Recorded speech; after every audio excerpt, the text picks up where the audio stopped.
சில பேர் நம்ம கூட வச்சிருப்பான் நம்ம குணங்களை உயர்த்துறதுக்காக. அது உதவியாளர்களோ அல்லது அக்கம் பக்கத்து வீட்லையோ அல்லது நெருக்கமான அவங்க குடும்பத்தார்களையோ நம்ம குணங்களை உயர்த்துறதுக்காகவே கூட வச்சிருப்பான்.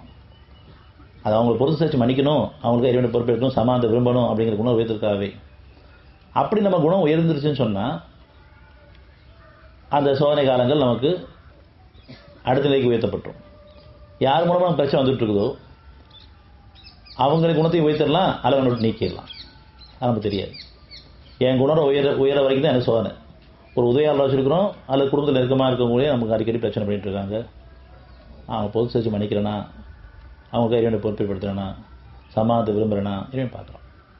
அப்படி நான் பொறுத்து வச்சு மன்னிச்சு அப்படி மன்னிக்க முடியலனா கூட என்னுடைய குறைகளுக்காக நிறைவேற்ற என்னன்னா பார்க்கணும்.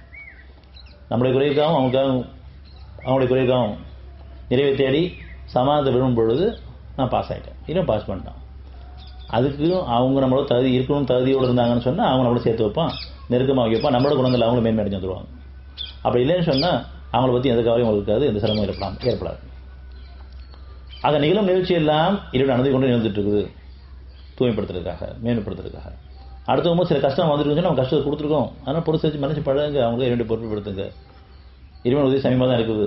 ஆனால் நம்ம ஏன் சோதனை தொடர்ந்துட்டு இருக்கோம்னு சொன்னால் உணர்ச்சிகள்லேயே ஆகிட்டு இருக்கிறோம். அவங்கள பற்றி தான் நினச்சிட்டு இருக்க நம்ம தவிர என்ன உணர மாட்டேங்கிறோம். பொறுமையை கேட்கல, அமைதியை கேட்கல, சமாதானத்தை விரும்பல. சமாதானத்தை விரும்புவதில் நான் முதன்மையாக இருக்குமாறு ஏற்பட்டுள்ளேன். ஒவ்வொருத்தரும் அதுதான் அந்த பாதை. உங்களை சமாதானமான வாழ்க்கையின் அழைக்கிறான். 10:25. மேலும் அல்லாஹ் சமாதானமிக்க வாழ்விடத்தின் பாழ் அழைக்கிறான். அவன் நாடியோரை நேர்வழியில் செலுத்துகிறான். யார் இந்த சமாதானத்தை விரும்புகிறாங்களோ அவன் நாடுறான். நான் சமாதானத்துக்காக இறைவன் நாடுறேன், அவன் நம்மளை நாடிடலாம்.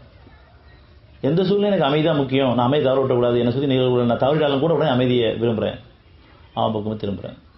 குடும்பத்துலேயும் சரி வெளியிலையும் சரி 2 பேருக்குள்ள பிரச்சனை வந்துருச்சு, இப்போ சமாதானம் இழந்துருச்சு, நானும் வஞ்சிக்கப்பட்டேன், அவங்களும் வஞ்சிக்கப்பட்டாங்க. யார் முதல்ல சமாதானத்தை விரும்புகிறீங்கன்னு இறைவன் பார்க்கலாம். சமாதானத்தை விரும்புவதில் முதன்மையாக நான் இருக்கும் அறியப்பட்டுருவேன். நம்ம யார் விரும்புகிறோம்? அவங்க சமாதானத்தை விரும்ப கூட நம்ம சமாதானத்தை விரும்புறது கிடையாது. அவங்க வழி வந்து பேசுகிறது கிடையாது, முகத்தை திருப்பிக்கிறோம். குடும்பத்தாருக்குள்ளேயே நம்ம முகத்தை திருப்பி இல்லாமல் இருக்கிறோம். அப்புறம் நம்மகிட்ட பெருமை, உணர்ச்சி, ஆதங்கம், கோபம், வெறுப்பு எல்லாமே இருக்கு. மனதை விட்டு மோந்திருப்பாதீங்க. சமாதானத்தை விரும்பும்போது நீங்களும் சமாதானத்தை விரும்புங்க, பணியுடன் நீங்களும் பணியுங்கள்.